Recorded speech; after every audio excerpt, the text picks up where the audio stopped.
नमस्कार दोस्तों, मैं आपका अपना चौधरी पंकज सिंह, जिला गाजियाबाद से। आज आप सभी के सामने एक ऐसे महान व्यक्ति का साक्षात्कार लेकर आया हूँ जो कि है श्री सत्येंद्र बालियान जी, जो राष्ट्रीय अध्यक्ष हैं हरित प्रदेश विकास पार्टी के और अधिवक्ता भी हैं और जाने माने समाज सेवी भी हैं। और आइए शुरू करते हैं इनके साक्षात्कार की कड़ी को।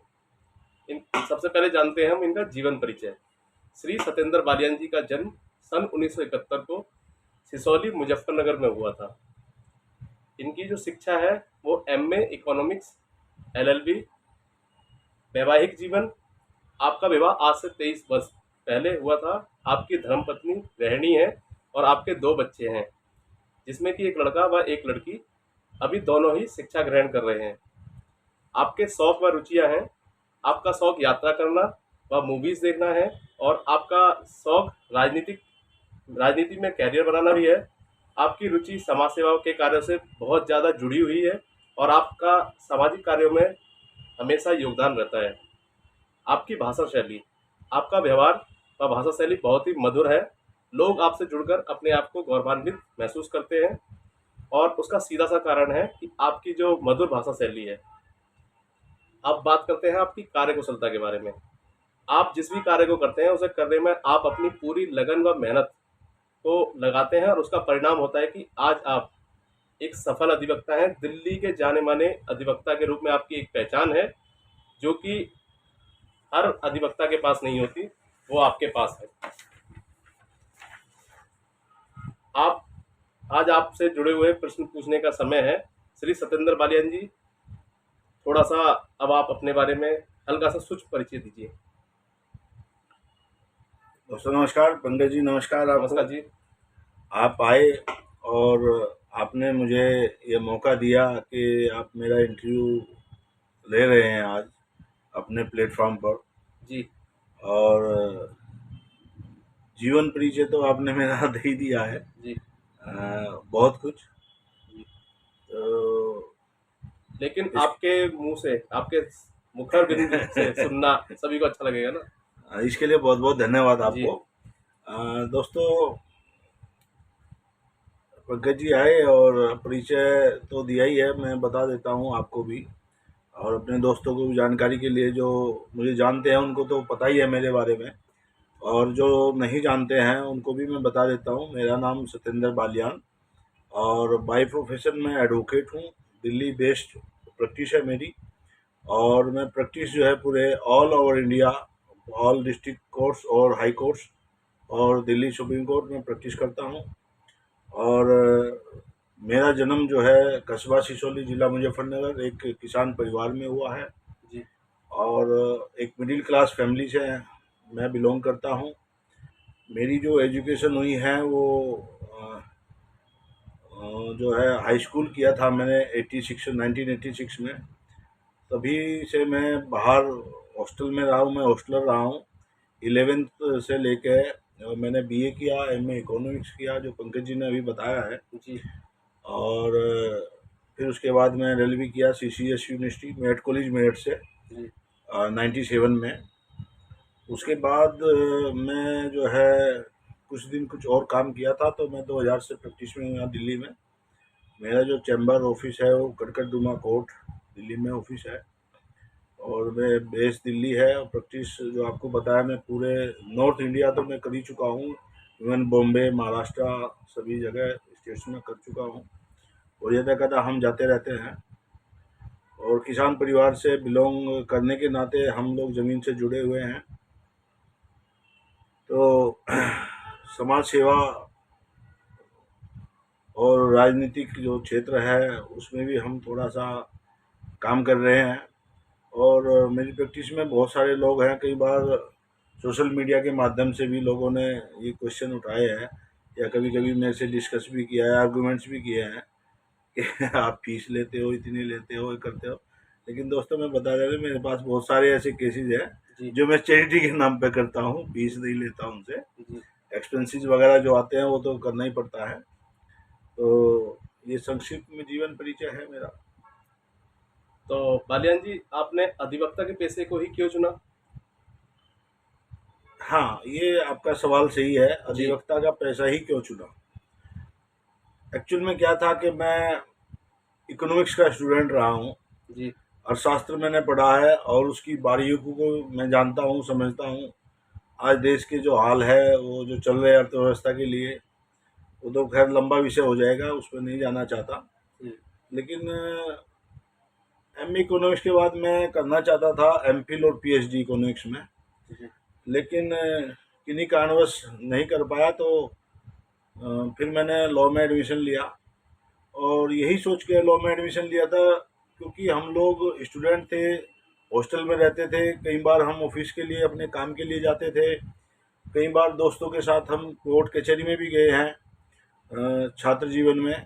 तो वहाँ की जो हमने समस्याएं देखी, आम लोगों की, गरीब लोगों की, किसानों की, और उनके साथ जो अन्याय हो रहा था।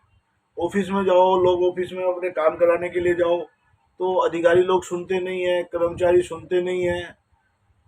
बस पैसा दो और लो जी काम करो। पैसे लेने के बाद भी जो है काम नहीं करते थे। कोर्ट में जाओ, इधर उधर, उनको न्याय नहीं मिल रहा है। बहुत सारी समस्याएं थी। तो हमने सोचा कि क्यों न जनता के हितों के लिए काम किया जाए, ऐसा जिससे उनको न्याय भी मिल सके और उनके जो हक और अधिकारी की लड़ाई है, हम उनको भी लड़ सके। तो हमें ऐसा प्लेटफॉर्म, ऐसा वर्क चुनना चाहिए जिससे हम समाज सेवा भी करते हैं, उन लोगों को न्याय भी दिला सके। तो इसलिए जो है मैंने वकालत का प्रोफेशन चुना। मैं वकालत में आया हूँ और आज हम जो हमने सोचा था 25 साल पहले, आज हम उस काम को बखूबी कर भी रहे हैं। मुझे संतुष्टि है, मेरा कोई बोझ नहीं है। सबसे बड़ी बात है कि वकील का कोई बोझ नहीं है। जी। और वकालत के जीवन में हमेशा आदमी कुछ न कुछ सीखता रहता है, नया नया करता रहता है। तो बहुत अच्छा प्रोफेशन है, नोबल प्रोफेशन है। तो इसलिए जो है मैंने ये प्रोफेशन चुना है।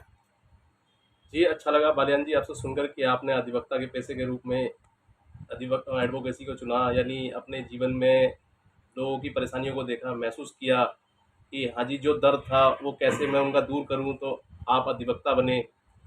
उसी के साथ साथ आपसे एक प्रश्न और पूछना चाहूँगा कि आपने एक पार्टी बनाई हुई है, हरित प्रदेश विकास पार्टी। उसके निर्माण व संगठन को बताइए, वो किस प्रकार से किया आपने? कैसे आपके दिमाग में एक आइडिया आया, विचारधारा आई इस तरह की? हाँ। अभी राजनीतिक मुद्दे पे आप पहुंच गए हो। जी। जी। एक्चुअल में क्या था कि पंकज जी, जी। मैं हम छात्र जीवन में भी जो है कॉलेज में जो पॉलिटिक्स चलती थी, हमने उसमें भी पार्टिसिपेट किया है। मैं जाट कॉलेज बड़ौद से पढ़ा हुआ हूँ। मैंने बीए और एमए वहीं किया है। और उस समय चौधरी चरण सिंह यूनिवर्सिटी जो है होती थी, तो उसमें इलेक्शन नहीं होते थे कॉलेज में। तो वहाँ छात्रों की कुछ समस्याएं थे, प्रिंसिपल या स्टाफ जो थे वो सुनते नहीं थी। हमारे, हम हॉस्टल में रहते थे, तो छात्रों को उस समय राशन कोटा आया करता था। जी। अब तो पता नहीं आता है या नहीं आता है। लेकिन जो स्टूडेंट्स हॉस्टल में रहते थे उनको तेल और चीनी उनको मिलता था, लेकिन हॉस्टल में हमें कभी नहीं मिला। जी। हमने पता किया, जानकारी ली कि क्या ऐसा है, मिलता है। तो पता चला कि हाँ, जो छात्र हॉस्टल में रहते हैं उनको रात को पढ़ना होता है, लाइटें बहुत बार जाती है, तो मिट्टी का तेल मिलता था और राशन में चीनी भी मिलती थी, लेकिन हमें कभी नहीं मिला। तो उसके लिए हमने वहाँ आवाज़ उठाई, वार्डन से हमने बोला कि सर, यहाँ जो है रात में लाइट जाती है बहुत सारी, तो पढ़ाई कैसे होगी? तो मिट्टी का तेल चाहिए, आप कोटा बहाल कराओ, जो यहाँ के स्टूडेंट्स को उनको तेल दिलाओ, चीनी दिलाओ, जो भी है। तो उन्होंने हमारी बात नहीं सुनी। तो कई बार हंगामे हुए, आंदोलन हुए हॉस्टल में।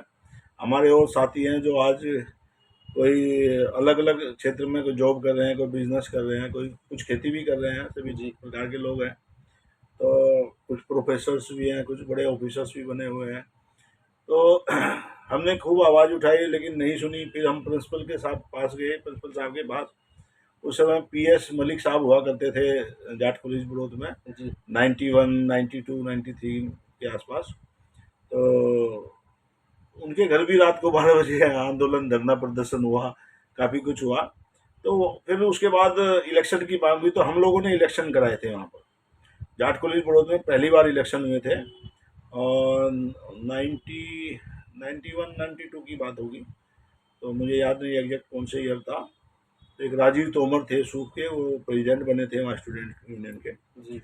तो तभी से हम उसमें पार्टिसिपेट किया। लेकिन उसके बाद फिर हम थोड़ा सा पढ़ाई में लगे और हम ना करते गए पॉलिटिक्स में। फिर ज़्यादा हमने इंटरेस्ट नहीं रखा कि अपना जी लाइफ सेट करनी है, कुछ अपना काम धंधा करना है। तो लेकिन ये नहीं था कि पॉलिटिक्स में कुछ लोग थे अपने कॉन्टेक्ट्स में, बहुत सारे लोग थे, अभी नाम तो मैं यहाँ नहीं बताऊँगा। जी। तो हम आते जाते रहते थे, मिलते रहते थे। लेकिन 2013 में आकर तो देश में राजनीतिक उथल पुथल था। उधर कांग्रेस की सरकार काफ़ी साल रही थी, उधर बीजेपी का मुद्दा चल रहा था। तो कुछ लोग आए मेरे कांटेक्ट में, वो टीएमसी के थे, तृणमूल कांग्रेस, ममता बनर्जी जो आज बंगाल की मुख्यमंत्री हैं, जी। दीदी जी। तो उनके लोग आए कि वकील साहब आप हमारे साथ आओ, यहाँ यूपी में आप हमारी पार्टी को सपोर्ट कराओ। तो मैं उनसे मुलाकात की, उनके एजेंडे को समझा। दीदी के जो है सपने थे, जो उनके कार्य थे, या रेल मंत्री रहे हैं, उनकी पार्टी के रेल मंत्री रहे हैं, तो उनको देखा, उनकी ईमानदारी, उनकी बंगाल में कार्य प्रणाली। तो हम टीएमसी के साथ जुड़े वहाँ पर। तो पहले मुझे जो है मुजफ्फरनगर का जिला अध्यक्ष बनाया पार्टी की तरफ से। जी। फिर उसके बाद टीएमसी का मुझे मंडल अध्यक्ष, मेरठ और कानपुर मंडल मुझे बनाया गया। जी। उसी दौरान फिर 2014 के लोकसभा इलेक्शन आए। तो इलेक्शन में फिर बातचीत हुई तो कि हम आपको टिकट देना चाहते हैं मुजफ्फरनगर लोकसभा से, कि आप चुनाव लड़ेंगे। तो मैं जी जब पार्टी कहेगी तो हम बिल्कुल चुनाव लड़ेंगे। कि नहीं, आप जो है ना, आप एक काम कीजिए, जी। हमें महिला चाहिए, मुजफ्फरनगर से हम महिला को लाना चाहते हैं। जी।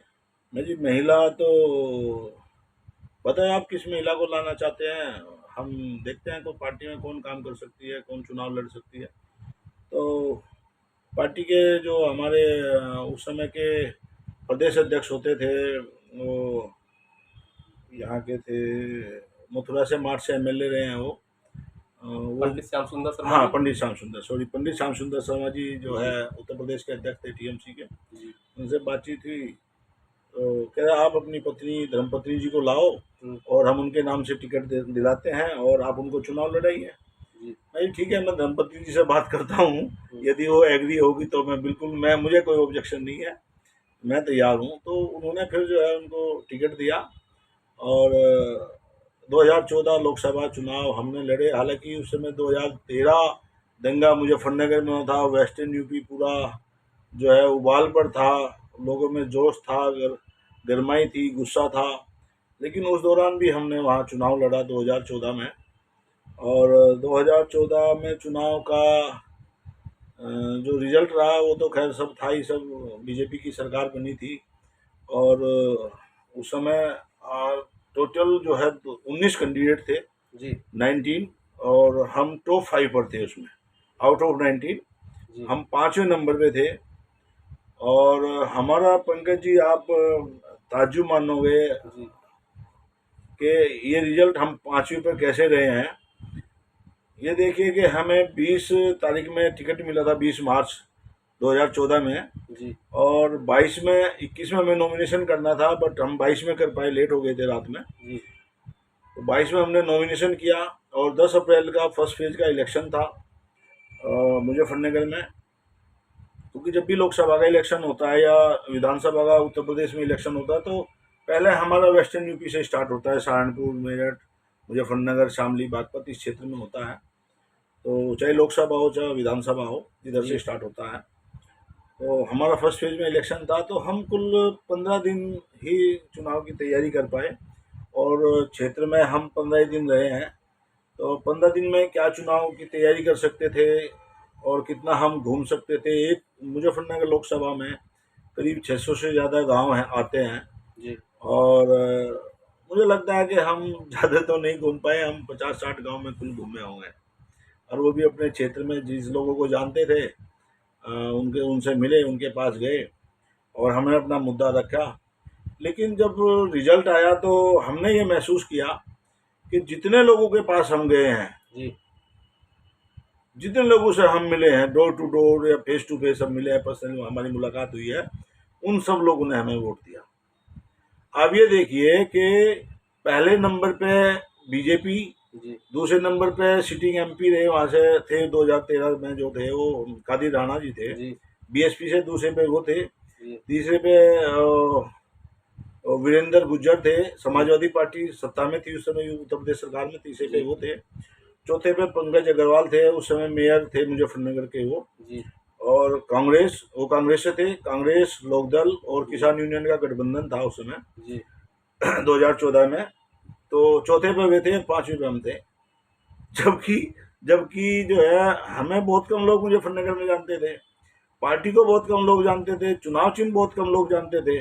जी लेकिन उन 15 दिनों में हम जो है 5वें नंबर पे, टॉप 5 में थे हम। जी और यदि मैं ये कहता हूँ, 100% मेरा दावा है कि यदि मैं 2 महीने पहले चुनाव में जा उतरता जी तो मैं कांग्रेस और लोकदल को पछाड़ देता, हम चौथे पे होते। और यदि मैं 6 महीने पहले चुनाव में होता तो मैं तीसरे या दूसरे नंबर पे होता। तो ये हमने देखा है कि हम लोगों को मिले जाके, उन लोगों ने हमें अपना सहयोग दिया, सपोर्ट दिया। तो उसके बाद फिर सरकार बीजेपी की बनी, टीएमसी का कोई सहयोग नहीं रहा। जी हम अपने जो टीएमसी वाले थे उनको बोलते, भाई लोकसभा में यहाँ की समस्या, वेस्टर्न यूपी का मुद्दा आप उठाइए, और यहाँ की किसानों की समस्या है, उनकी गन्ने की समस्या है, भुगतान की समस्या है। तो ज़्यादा तो गन्ना बेल्ट है वेस्टर्न यूपी का। जी तो अब उनको लोकसभा में उठाइए, वो कहते थे हाँ जी, सुबह बात करते, शाम को आना, शाम को बात करते, सुबह आना। तो पता चला वो तो हवाई जहाज में बैठे और जो है कलकत्ता उड़ गए। हवा हो गए। हवा हो गए। जी तो अब वो कलकत्ता चले गए, पता चला जी बंगाली बाबू तो कलकत्ता चले गए। तो कई महीने ऐसा चला, तो हमने सोचा कि नहीं, ऐसा नहीं हो सकता। तो कुछ लोग आए कि आप बीजेपी में आ जाओ, मैं नहीं, हम, हमारा विचार नहीं है। कुछ लोग बोले सपा में आ जाओ, हम, हमारा मन नहीं था। तो किसी भी उसके साथ के भी, जहाँ है हवा, हवा है तो हवा के साथ बह लो, हम उसके फेवर में नहीं है। हम जो असली मुद्दे की बात है वो करेंगे, जो जायज़ बात है हम वो करेंगे, जो न्याय के लिए बात होगी हम उसके लिए आवाज़ उठाएंगे। हमें खाली अपने स्वार्थ के लिए राजनीति नहीं करनी है, हमें जनता के लिए, उनके क्षेत्र के लिए, युवाओं के लिए, किसानों के लिए, तो उनके लिए काम करना है। तो हम ऐसे नहीं जा सकते, हम भीड़ में शामिल नहीं हो सकते। तो हम फिर हमने विचार बनाया, तो जो हमारी टीम थी वेस्टर्न यूपी की, सभी ने फिर टीएमसी को त्याग पत्र दे दिया अपना, सबने छोड़ दी। और फिर हमने हरित प्रदेश विकास पार्टी का गठन किया, और हम वेस्टर्न यूपी को अलग मुद्दे की मांग ले गए, उसमें मुद्दा हम चल रहे हैं। तो लोगों को जगा रहे हैं, लेकिन अभी लोग थोड़ा सोए हुए हैं, ठंडे हैं।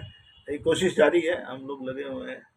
कहने का तात्पर्य यह है कि आप अपने, आपने जो चुनाव लड़ा, यानी हमारी भाभी जी ने जो चुनाव लड़ा उससे खुश हैं बहुत ज़्यादा। यानी आपका जो प्रतिशत रहा वोटों का, आपने जो मेहनत की। हाँ हाँ, बिल्कुल 100%, मैं 100% सेटिस्फाई हूँ। जी क्षेत्र की जनता से, अपने जो एरिया के लोगों से मैं खुश हूँ, बिल्कुल खुश हूँ, मुझे कोई दिक्कत नहीं है। और आप उनको दिल से धन्यवाद भी करना चाहोगे जिन्होंने मैं भी आपको वोट दिया। बहुत बहुत धन्यवाद, मैं तो जाकर जाकर धन्यवाद देता हूँ। जी मैं आपको एक छोटी सी बात बताना चाहता हूँ। जी आप लोग हंसोगे या बात करोगे, मेरी धर्मपत्नी जी राधिका बालियान जी, जी उनके नाम से चुनाव लड़ा था 2014 लोकसभा में। जी तो हम लोग जब गांव गांव हम जाते थे कन्वेंशन के लिए, जी तो होता क्या है कि सब लोग बाहर गली में गए, हाथ जोड़े, सबसे मिले, अपना नेता चले जाते थे। लेकिन हम क्या करते थे कि वो लेडीज थी तो लेडी के, भाई तुम अपना घर में जाके मिल लो। जो हम्म भी लेडीज है वो जा सकती है, जेंट्स तो जाने में थोड़ी सी बात है। हम्म वो जा जाके मिल के आती थी। तो एक हमें खबर आई, एक हमारे जानकार हैं, वो बसपा को बिलोंग करते हैं।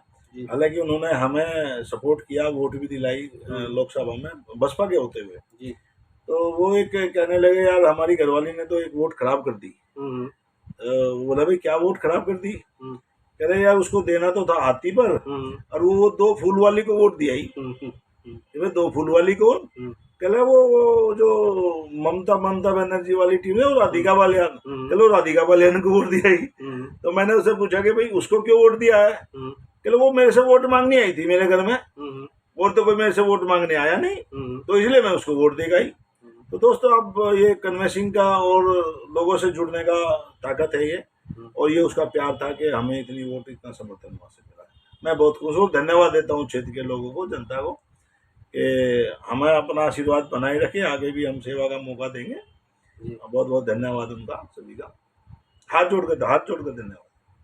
बालियान जी, आपकी सबसे बड़ी ताकत के रूप में आप किस चीज़ को देखते हैं? आपकी सबसे बड़ी ताकत क्या है? यानी आपकी जो पावर है कि आप कैसे अपने आप को मोटिवेट करते हैं, सेल्फ मोटिवेट करते हैं? ताकत की पंकज जी आपने ऐसी बात कह ली, ये बात कहनी तो नहीं चाहिए मुझे। जी, सोशल प्लेटफॉर्म पे पता नहीं बात दूर तक जाएगी तो क्या रंग लाएगी। जी, लेकिन ताकत का ये है कि मैं एक किसान परिवार में पैदा हुआ हूँ जी, और हमने खेती भी की है, जी, और यदा कदा भी समय मिलता है तो मैं अभी भी जाकर अपने खेत में काम करता हूँ। तो हमारा परिवार जो है किसान परिवार है एक, और पूरा परिवार गांव में रहता है। हम यहाँ रहते हैं, बच्चे पढ़ रहे हैं। तो हमने काम करने में कभी कोई झिझक और शर्म महसूस नहीं की, जी, और जो काम हमारे हाथ में आया हमने उसको बखूबी लिया और काम किया।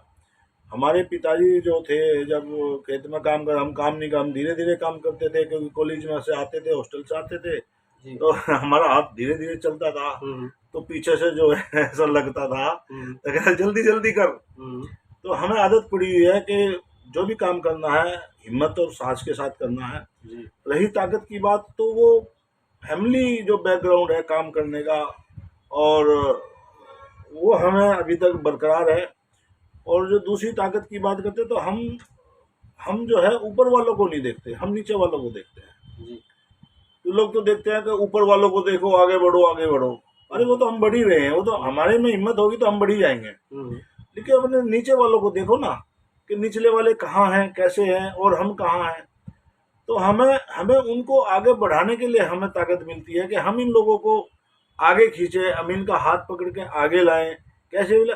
जब हम उनका हाथ पकड़ के पीछे से आगे लाएंगे तो वो हमें दिखा के आगे कर देंगे। तो हमें तो ताकत उनसे मिलती है। हमें तो अपने जो सहयोगी है, अपने दोस्त हैं, अपने लोग हैं, हमें तो उनसे ताकत मिलती है। अपने घर परिवार से हमें पूरी ताकत मिलती है।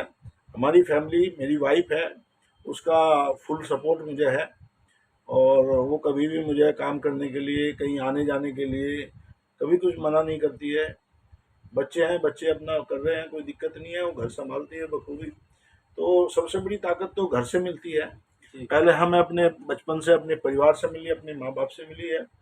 और अब जो है हमारी अर्धांगिनी जी हमारे कंधे से कंधा मिला हमें सपोर्ट करती है, तो वो सबसे बड़ी ताकत तो घर से ही मिलती है। और बाकी यार दोस्त हैं, आप जैसे लोग हैं, शुभचिंतक हैं, उनसे ताकत मिलती है। तो हम एनर्जी से भरपूर है, फुल है। No no problem. तो बालियान जी, आपका प्रेरणा स्रोत कौन है? अगर आपको बुरा ना लगे तो पूछना चाहूँगा। मेरा प्रेरणा स्रोत, जी, आप जिसे आइडियल मानते हैं अपना। भाई पंकज जी आपने तो ये बड़ा अजीब क्वेश्चन कर दिया। प्रेरणा स्रोत जी, एक्चुअल में क्या है, यदि मैं आपको सच बताऊं जी, तो मुझे आज तक कोई गुरु नहीं मिला। जी, जो भी देखा है ना, जी, बस वो जो है, अब उसके बारे में क्या बताऊंगा। लेकिन एक बार मैं बहुत सारे लोगों से मिला हूँ, ऐसा नहीं है, और अच्छे अच्छे लोग मिले हैं, उनसे भी कुछ हमने सीखा है। सीखा हमने सबसे है, चाहे कोई अच्छा आदमी आया है, चाहे कोई खराब आया है। हमने जो बहुत सारे लोग देखते हैं ना कि मूवी लगी है, फिल्म है, जैसे पंकज ने बताया मूवी देख रहे हैं, मुझे मूवी जी, देखने का शौक है। जी, यदि मैं फ्री होता हूँ, मौका मिलता है मुझे, तो मैं मूवी भी देखता हूँ। और बहुत अच्छी तरह देखता हूँ, घर में आराम से टीवी में सोफे पर बैठ कर देखता हूँ, लेट कर देखता हूँ। तो एक हमारे दोस्त है एडवोकेट, तो हमने कहा यार ये गुरु, वो गुरु, ये महाराज, वो महाराज, उसका ये। तो वो क्या कहता है, अरे बालियान साहब आप क्या करते हैं, आपका तो सिद्धांत ही अलग है, आपकी हुँ, तो थ्योरी अलग है। तो आपको गुरु कहाँ से मिलेगा? हुँ, आप तो खुद में गुरु हो। नहीं, मैं गुरु नहीं हूँ दोस्तों। तो प्रेरणा स्रोत तो बस यही है कि हमें कुछ करना है, और हम लोगों के लिए कुछ कर सकें और उनके लिए कुछ मदद कर सकते हैं। तो वो प्रेरणा हमें मिलती रहती है, लोगों को आगे बढ़ाने की हमें प्रेरणा, उनकी मदद करने की हमें प्रेरणा हम खुद से ही मिलती है, हम खुद ही अपना काम करते हैं।